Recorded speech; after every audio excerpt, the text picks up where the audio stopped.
Welcome back to our channel, where we provide you with useful tips and tricks for using Facebook on your PC. In today's video, we'll show you how to block messages from a user on Facebook. Let's dive in. Step 1. Open Facebook by visiting the website or launching the app on your PC. Step 2. Click on your profile picture, located in the top right corner of the screen. Step 3. Next, click on Settings and Privacy to access your account settings. Step 4. In the Settings menu, click on Settings to proceed. Step 5. From the left-hand side, find and click on Privacy to manage your privacy settings. Step 6. Within the privacy settings, locate and click on Blocking to manage your blocked users. Step 7. Next to block messages, click on the Edit button to customize your message blocking settings. Step 8.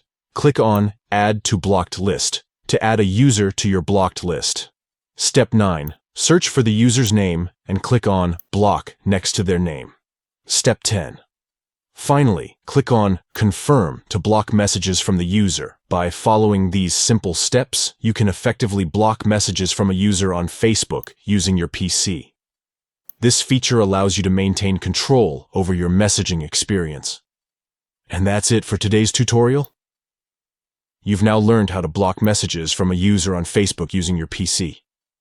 If you found this video helpful, don't forget to give it a thumbs up and subscribe to our channel for more helpful tips. Thanks for watching, and happy blocking.